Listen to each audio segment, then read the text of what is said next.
All right. Universal Enhancement Tree, the Horizon Walker. Here we go. Here's your first look at Horizon Walker, a Universal Enhancement Tree currently slated for the Update 50. Horizon Walker has popped up in a couple editions of D&D at this point, as a variant option in 3.5 edition and a Ranger Path in 5th edition. In this adaptation, the Horizon Walker is a hunter that traverses planes, hunting extraplanar enemies with a bow. They are rugged adventurers, prepared for any kind of danger on any number of planes, and are attuned enough to planes so they can occasionally manipulate planar alignments to avoid danger. Focuses of the tree include single target bow damage, dexterity, and avoidance defenses, dodge, incorporeality, etc. So, marking a target. The first core of this tree works a bit like Assassin's Trick. It's an active ability that leaves an effect on your targeted enemy, and after the things that affect marked targets work on that and after that, the things that affect marked targets work on that enemy. Using marked target on another enemy while you have an existing living marked target will clear it from them. So, and it says using improved precise shot and hitting other enemies before / after your marked target on the bow attacks will do the attack's weapon damage to the other enemies, but only do the marked target effects to your marked target, assume they're hit. So, in this Horizon Walker, you mark a target, and then by marking something, you then have extra effects to that target. So this is a single target focus where you get cool abilities that you can go boom and hit somebody and have an effect on them, right? So I like that. I think that's a cool concept. We haven't had that in DDO in terms of individually marking targets. This is a very common effect in other video games. Let's see how it plays out in the tree. 4s. Number 1, mark target. You get spot and listen, and you get to mark a target. When you mark them, they get -2 armor class. Straightforward, that's the mark.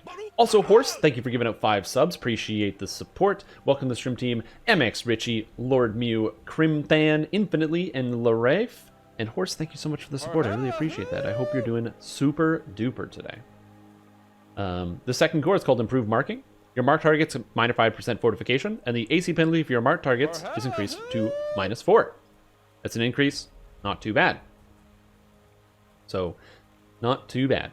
Again, I don't know what the marked target is. It's important to note that the payoff will have to be good. Swapping your marked target will need to be fast, and also the payoff will need to be good for it to actually be useful, so we'll see.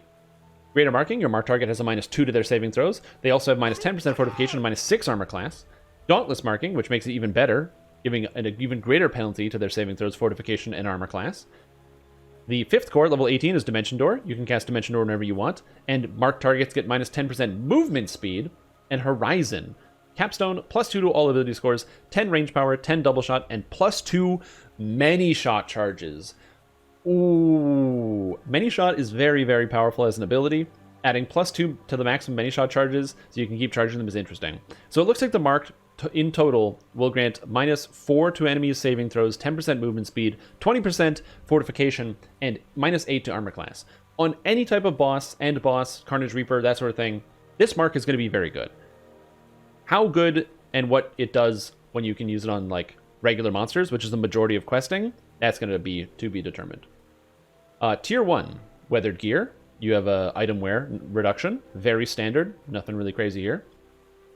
Is it 10 minutes on the D-Door? Oh, that sucks. Yeah, that's got to change. 10 minutes is dumb. There should be nothing in DDO that is 10-minute cooldown. Straight up. So yeah, I didn't even see that. I didn't notice the cooldown was 10 minutes. That's wrong. That should be fixed. 100%. If you have multiple Horizon Walkers in the group, do they all get bonuses from each other's marked targets? I have no idea. That's a great question. Opening Shot. A 1-2-3 bow attack. Adds 1, 2, or 3 d6 force damage, and it scales with range power. Honestly, it's just a good attack at low levels. Really no problem here. It adds extra damage. It just does damage. Good attack. Conjure Arrow spell-like ability. Thank God. Just a good thing. Eye for accuracy, +1, 2, 3 to attack with weapons. And skills.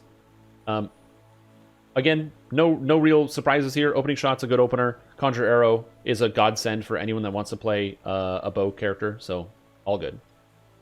Tier 2. Walker Training 1. +1 to attack and +1 to damage with longbows and shortbows. Pretty standard. Take the opening. If Opening Shot hits a creature that is at 100% of their life, it deals an extra d10 force damage for every 2 character levels you have. This damage scales with the range power. Additionally, your force damage with Opening Shot is applied twice when used against marked targets. Okay. So, depending on how fast it is to mark targets, the idea that you're able to... Opening Shot is now literally an opening shot. It's the first attack. I don't know how useful this is going to be. You're ranged, so you can attack first. And sometimes first attacks miss, but that is very cool. Is it mentioned higher up? Do not stack with other players' marks. Only the highest set of debuffs will apply. Yes, it is applied there. Good question. So yeah. Skilled Navigator. Gain +4, 2, and 6 saving throws versus traps. That's a lot of bonus to saving throws versus traps. It's very situational, but for hardcore, honestly, +6 to saves versus traps is not the worst thing for hardcore. Dodge and Strike. When you tumble, you gain range power equal to half your character level for 12 seconds. That's 15 range power for 1 enhancement point. You have to tumble. That's 15 range power. That's very cool. It encourages you to do something else.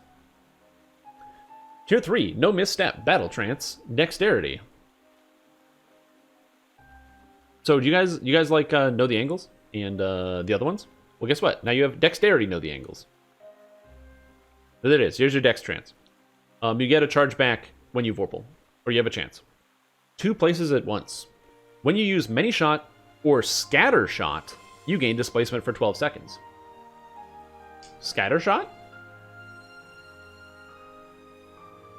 Also, the idea that when you many shot you get displacement is extremely good. That is so defensive, because you can do that every 12 seconds anyway. So it's basically you have displacement, but not in 100%. Nowhere to hide. You automatically detect nearby secret doors with a DC of 5 or less. This goes up by 3 every 2 character levels you have. I don't like this at all.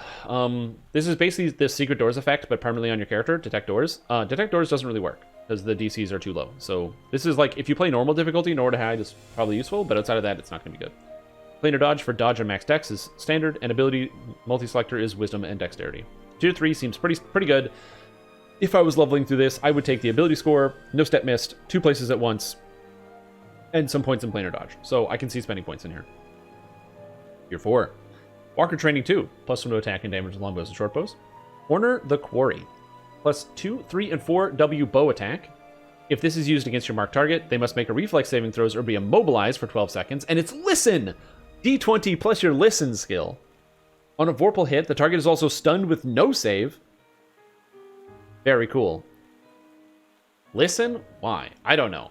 But it's very, very interesting. Alright. Tenacious Hunter. Against extraplanar creatures and marked targets, regardless of whether or not they are extraplanar, you deal 2, 4, and 6 damage with the longbows. Oh, that's just straight up good. Tenacious Hunter is like +6 damage for 3 points. That's good. Scattershot. Range bow attack. Expend 1 charge to randomly select up to 3 different enemies at close range and shoot an arrow at each of them. Each of these shots can double shot, 2-second cooldown. This feat gives 3 charges, and you gain 1 charge every 12 seconds. You don't use a scatter shot or many shot. Shares a cooldown with many shot. Hey, it's the idea that I had, where you do an AoE bow attack that shares charges with many shot. So I don't know why there's AoE in this tree. I thought it was going to be there. It's also, you have to wait till tier 4. This is a higher level ability, but it's not like you lose by going into this tree, right? You're picking up opening shot. You're picking up take the opening. You're picking up 2 places at once. No misstep on your way to get there. So your character will get better, especially if you're a dexterity-based bow character. All right, tier 5. Why am I playing this? Let's go. Walker's Guidance. You and targeted ally gain evasion and +5 to saving throws versus traps for 12 seconds with a 60-second cooldown.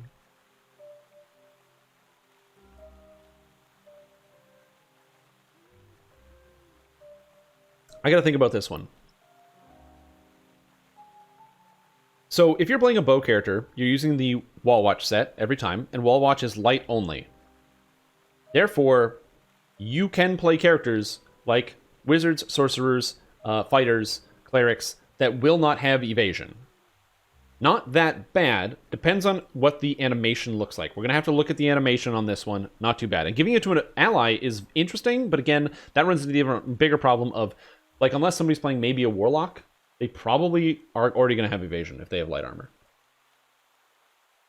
Banish the Quarry. If Corner the Quarry is used against a marked target, they take extra damage. That scales with the range power. And if the target is extraplanar, they may make a will save or be banished. Oh, so you mark an outsider, you can instant kill them. Very neat. Calmness bonus to threat range multiplier with longbows and shortbows. Misty Step, as Abundance Depth, but you disappear. And improved Archer's Focus, which is the same thing from Deepwood Stalker. And it says a few notes. Bow attacks in this tree require showbow or longbow.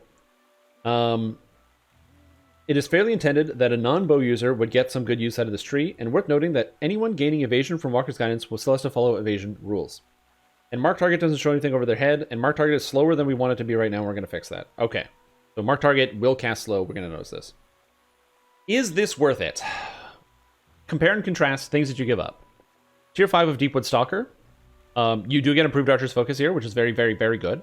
You are giving up on Headshot. You're giving up on Strikes Like Lightning. So you're giving up on 20% double shot. This tree is going to get noticeably less double shot than Deepwood Stalker. Versus Arcane Archer, you are giving up on Arrow of Slaying and Final Strike, which are both reasonable attacks to consider using. In its place, you get an instant kill against extraplanar creatures only, a little bit of damage, the threat range and multiplier, and a dash. And versus Fighter, it's just a straight step down. Fighter gets auto crit, execute, and the extra range power. Ooh. It's going to be interesting. I think you could maybe make a comparison between this and Deepwood Stalker in a tier 5. But as far as a like if you're playing as a rogue, this is a straight up improvement over what you could get. And as a universal tree, that's kind of where I would like to see it sit, but I feel like this is not going to be good enough. I feel like we need a little bit more oomph in here. Gives you the double shot back. True. True, it does give you the double shot back. Yeah. It's hard to say. You also, it's not like you can't get those other abilities as well.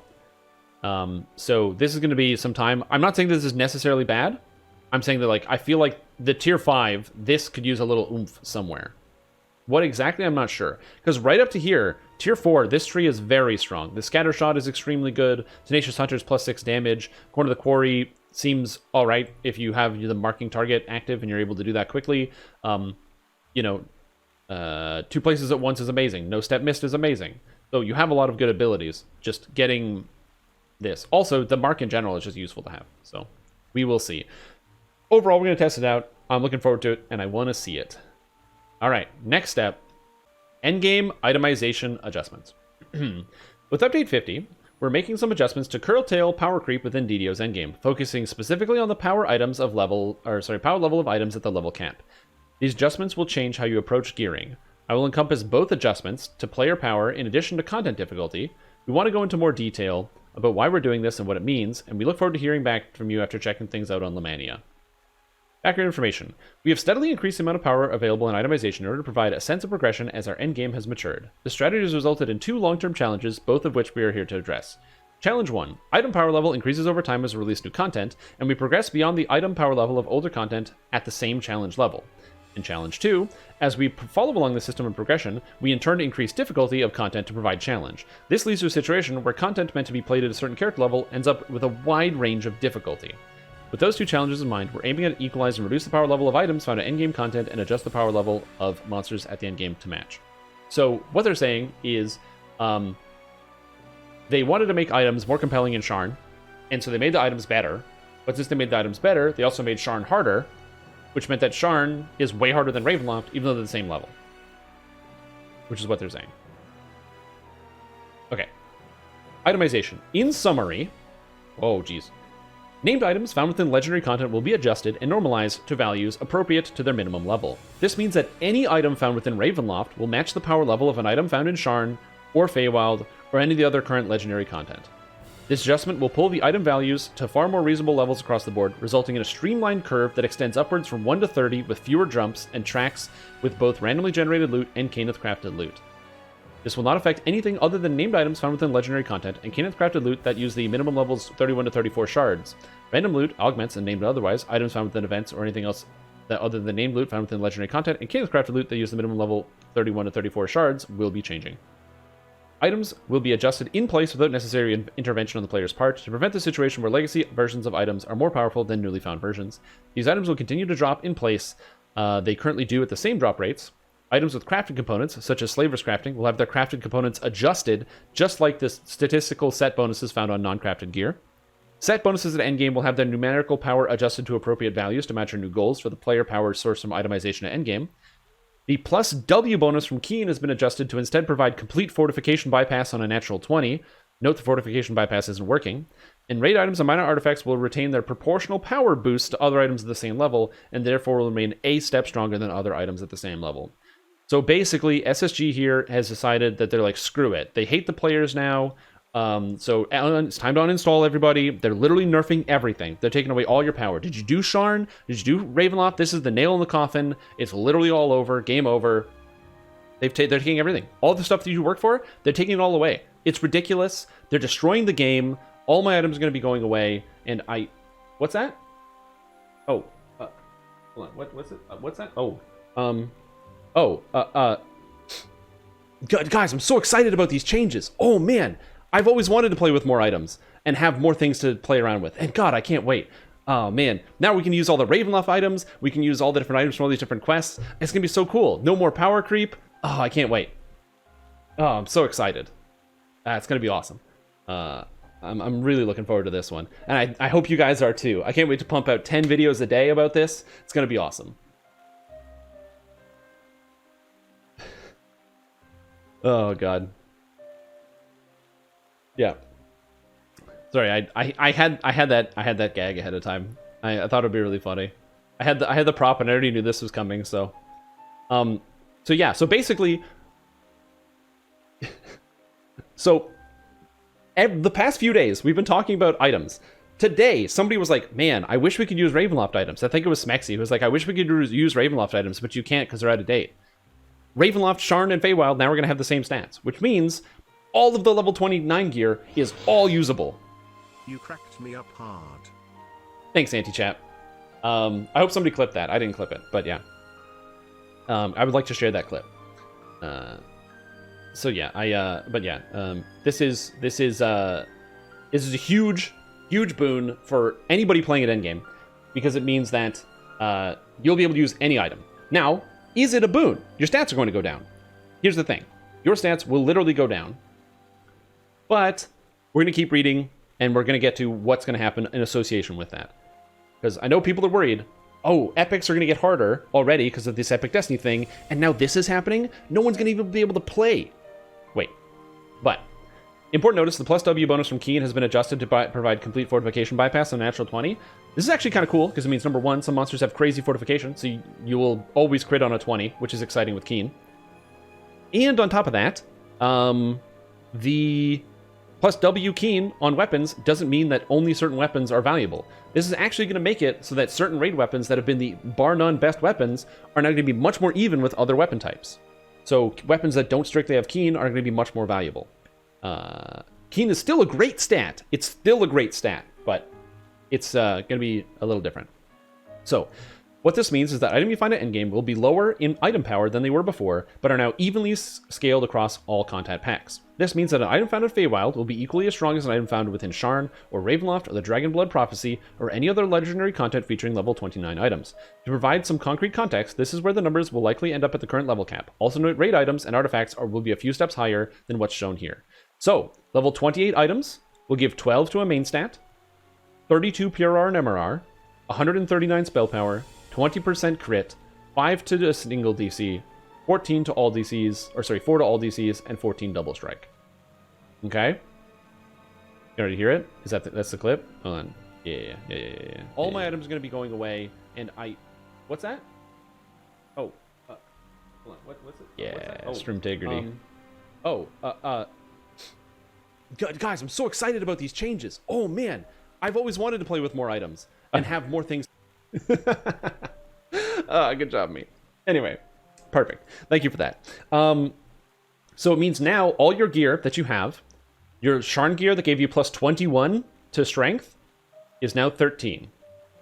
Your plus 59 PRR items are now 33. Your 220 spell power items are 142. Your 31% spell crit is 20%, etc. Smaller steps all over the place. So you're losing literally 50% of your stats. No, not 50%. A third of your stats. You're losing 1/3. Solution 2. Monster power. We've been increasing the power level of monsters found at level cap. as power level of items increase over time. And since we're adjusting these items downward, we will be adjusting monsters downward to match. The most notable change with this system is the removal of the legendary tier system as it relates to monsters. A monster at endgame will ideally be just as difficult no matter which dungeon it is found in. The removal of the legendary tier system will represent a significant reduction in the offensive and defensive statistics of monsters found at the level cap, which means that monsters will be much weaker than they were before. We're also removing the epic and hard save boosts found on all monsters across our epic content. Given that each monster in our game has different stats and therefore a different starting point, it is hard for us to tell you exactly where each number will end up, but we can give out some comparisons to help demonstrate how dramatic this change will be. For example, monsters across all epics will have 6 fewer saving throws, and monsters at endgame specifically will instead have 16 fewer saves. This also does not include our current planned removal of epic resilience, which will remove an additional 6 saving throws for a total of 22. Yeah, that reductions makes sense for eventually raising level cap, as we've seen a lot of builds reaching 100% double strike and spell crit. Yeah. Well, also, it just makes it more interesting. Monsters will not just be losing saving throws. The Legendary 2 buff corresponds to 150 fortification bypass, 60 attack bonus, 10 spell penetration, as well as a whole host of other offensive and defensive buffs designed to make them hit harder and take more hits. We hope that our monster rescaling ends up making content feel more realistic and accessible, and are able to do more adjustments if necessary.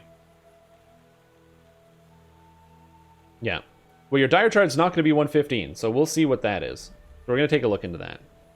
Short and long-term benefits. We are compelled to make these adjustments for a large number of reasons, and we want to provide a few of the reasons today.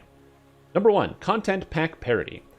This change will put all the content packs in endgame at the same item level scaling, which means that gear found within those content packs will be equally valuable numerically.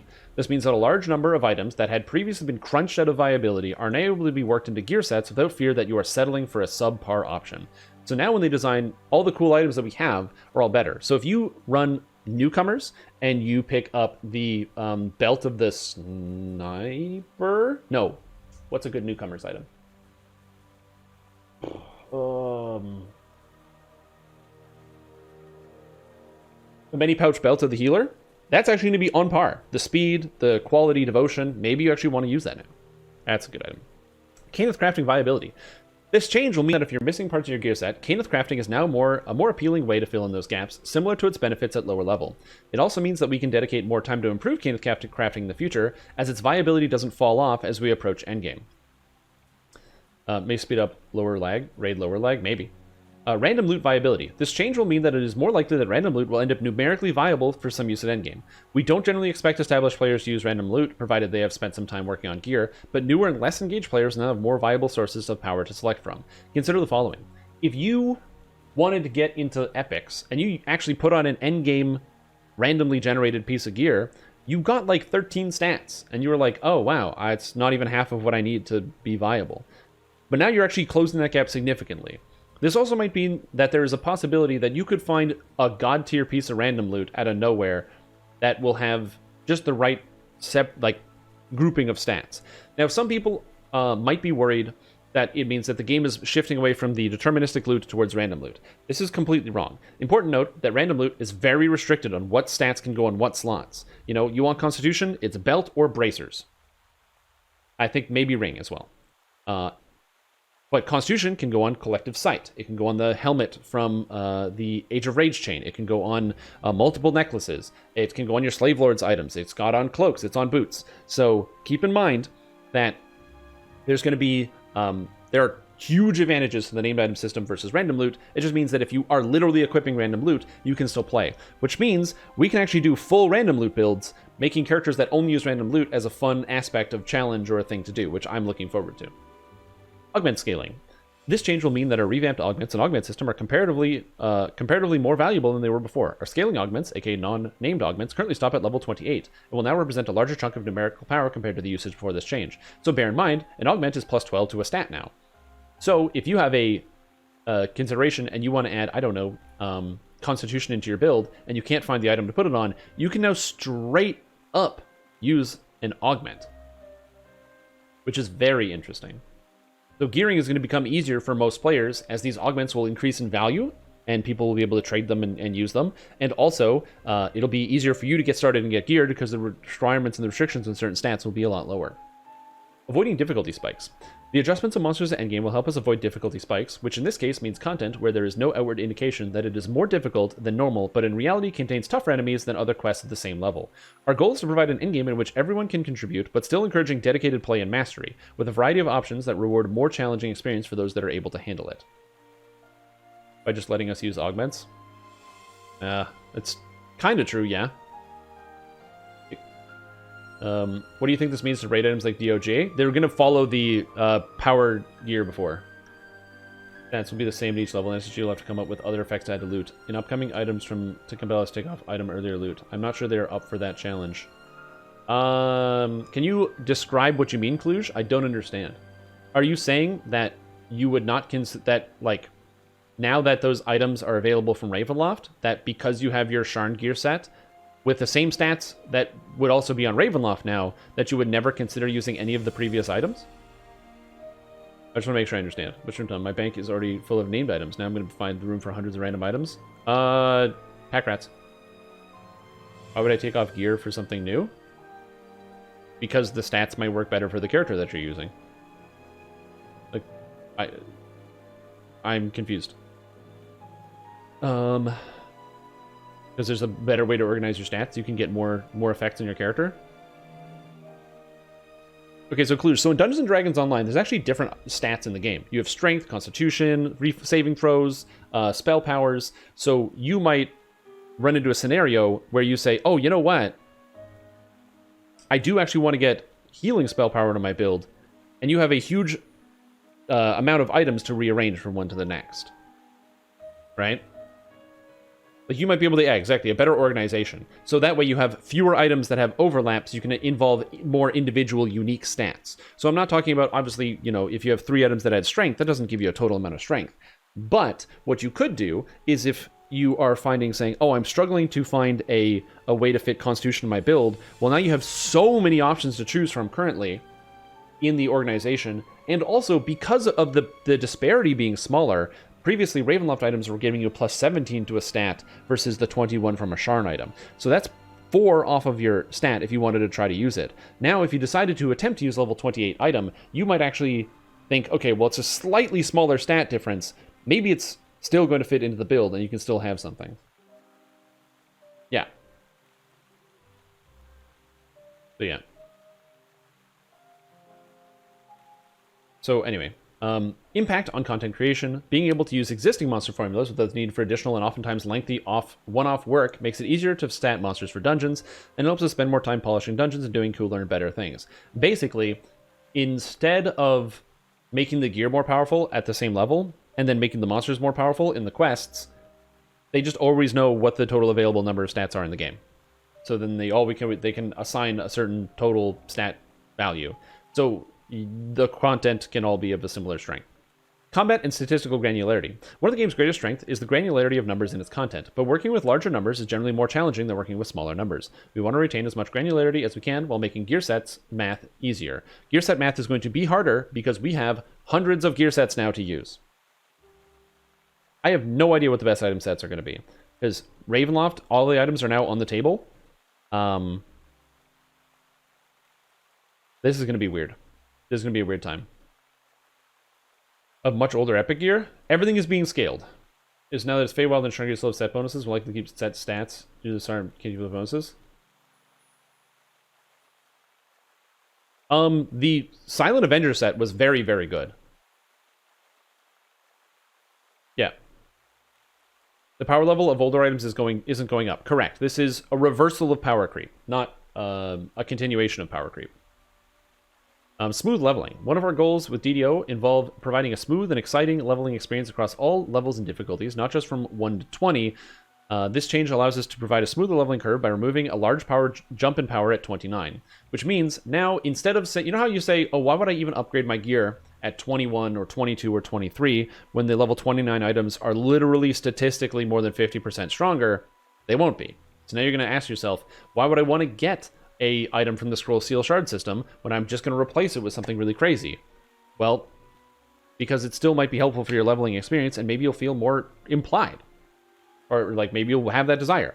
I don't know. We're going to test it out. We got to log in and see. But future-proof design. One of the biggest benefits of the design change is how future-proof it is. We will only need to do an endgame adjustment like this once, and then it's done, and we can continue onwards into the future with a better endgame. Which is true. Once this has been sorted out, and as long as no one gets the idea to continue to power creep past the level, it should work. But we're going to see. We're going to see. So overall, these are the changes. If you haven't seen any of this stuff, bear in mind, we're going to be testing it out. I have endgame characters, and I'm going to be logging in and testing out a whole bunch of quests. And yes, people are always going to be mad. So we're going to be testing it out, see how it works. I literally have endgame characters that I can solo through Reaper with at endgame. Maybe it'd be cool. Maybe we're going to try building some new item sets and see how tremendously long it is. You know who's going to be the most mad, though? The person who will be the more mad than anyone else? Matrim. Because now Matrim has to go through his builder and retool about 200 items and change the stats.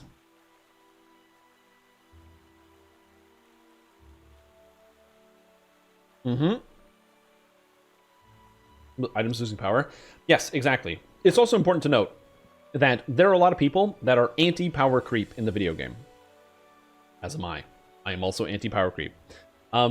It's important to note that even though there are people that are anti-power creep, once you have the power creep, it's really hard to get rid of it. So this is not going to be a feel-good change. Your character is going to get weaker and your numbers are going to be lower, but yeah.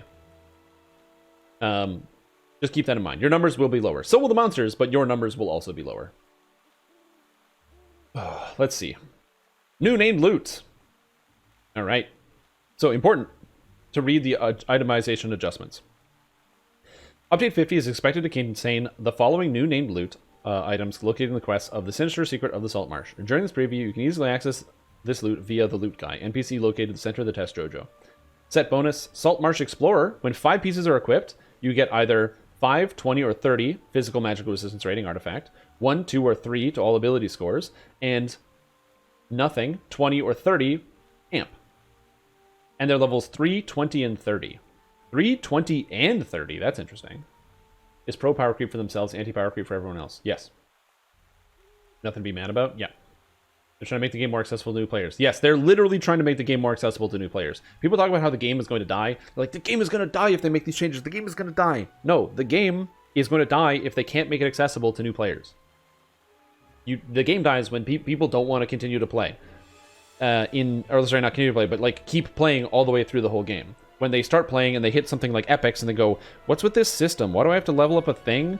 And they're playing a barbarian and they pick Shoddy Champion because they think it sounds cool, but then they realize they literally can't do it. And then they're like, oh, I don't have any of these ranged things. I want to change this. And then they can't change it, and then they have to level it up, and it's confusing. So all of that's going to go away. The items are going to be just scaled, and on top of that, the stats are going to be evened out. So these are all new items that you'll be able to get access to, which is exciting. So let's take a look at each of these individual items. Salt Marsh is going to be on the updated SSS system. I know, we're going to get to the SSS system in a little bit. Actually, why don't we do that first? Let's do Scroll Seal Shard first, I think, because Scroll Seal Shard is going to impact the named loot, so I think it's better to read that first.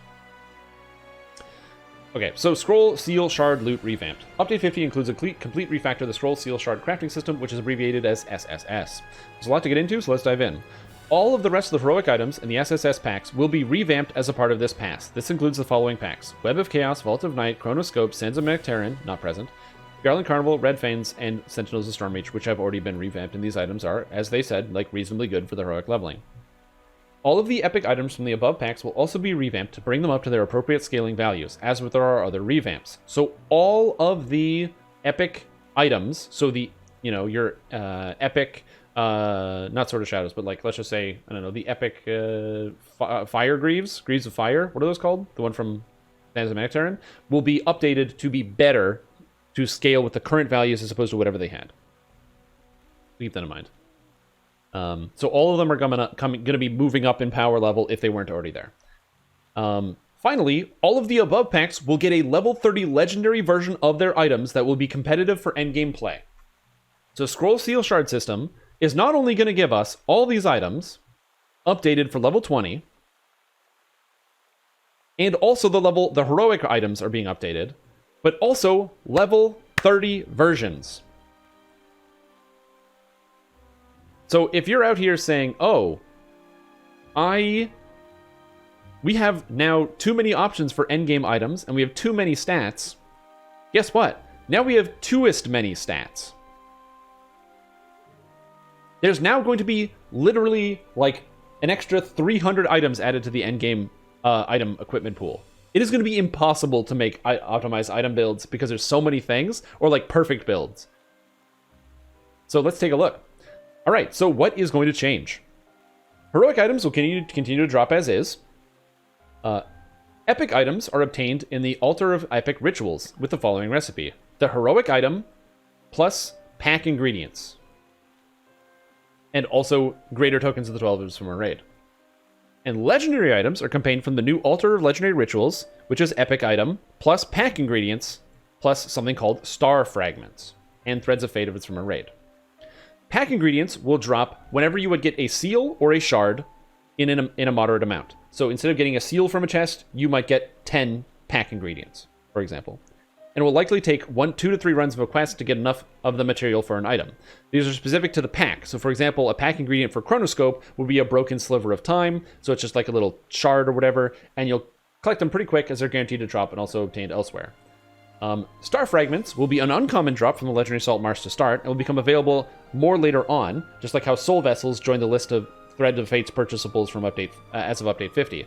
Our goal is not to be hard enough to find these, or it will not be hard enough hard to find enough of these to upgrade your items.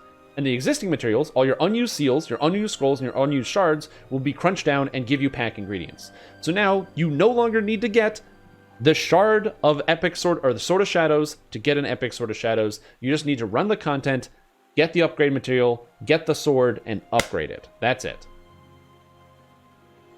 All the epic items. You no longer need the individual shards. You just need to run them enough to get the pack ingredients to upgrade them.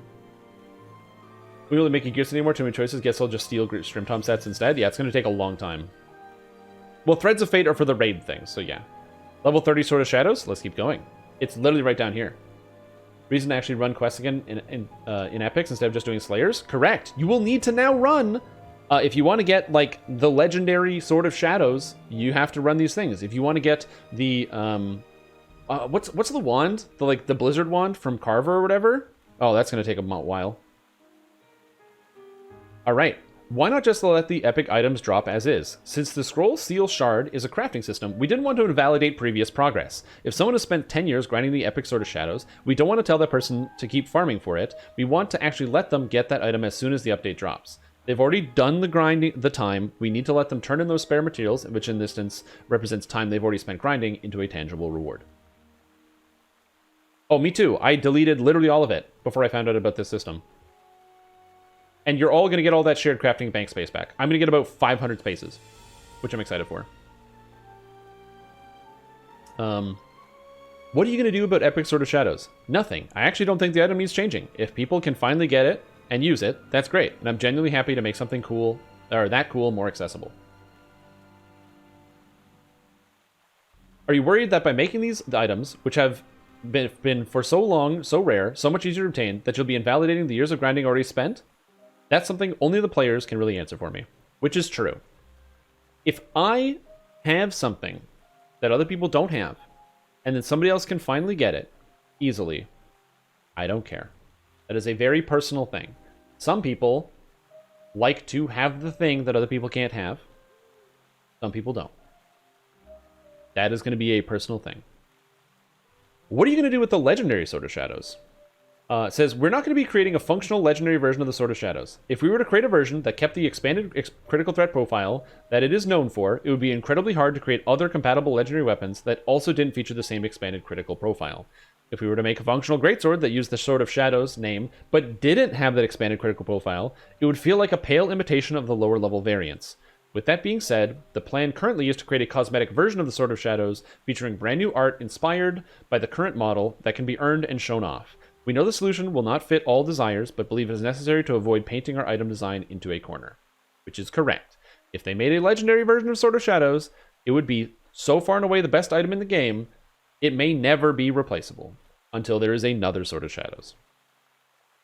Having one item being the best thing in the game might sound cool, and I totally get why people would want to see that, but in a game like DDO, with all the customization that you can create everything else, what that will turn into is Either you play this thing and you are dramatically better than everybody else, or you don't play it because you're choosing not to.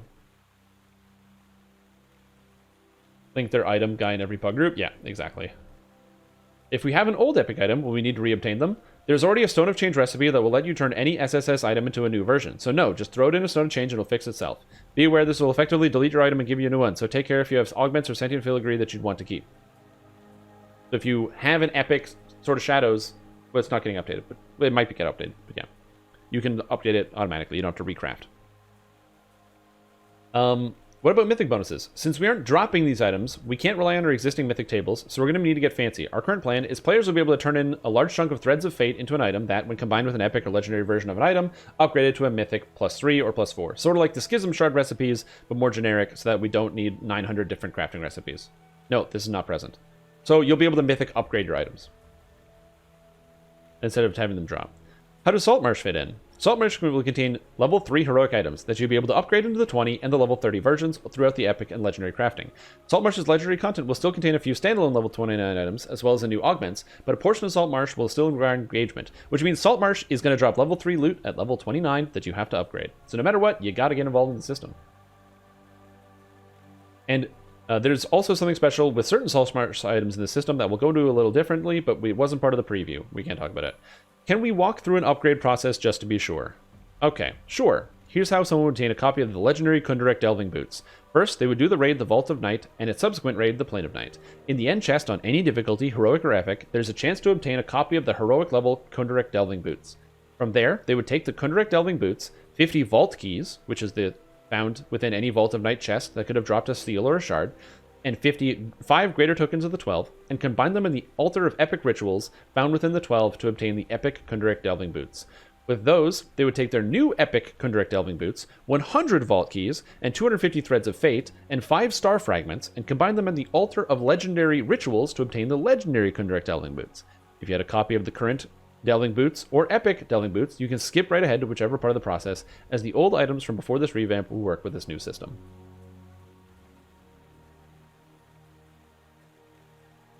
So, I'm very excited. This patch is crazy. So we've talked about this before, where a lot of people were like, they're worried about, the Epic Destinies being a huge change. This is going to be big. It is going to be big. There's going to be so many items in DDO now. Like, this is literally what the biggest shift in DDO epics is this year. They're literally revamping the entire epic system. Everything is changing. All the items are becoming good. Every item from every quest is becoming good. The new system is easier to get into, the Epic Destinies, and will be easier to understand. And with several passes, will hopefully become in a place where everyone can be excited about creating their character. And all of the epic items that people ground for are getting better and can now be continued to upgrade so they get to keep them. Does it say estimated time patch will go live? Well, it's on Lamannia now, and it was slated for summer. My guess would be the last day they would release this would be the last day of August. So August 31st would be the last day of release. I'm guessing probably late July. Legendary red dragon armor. So we're going to try to look at all these things. I don't know how to do that. There's no list of all the gear. So yeah.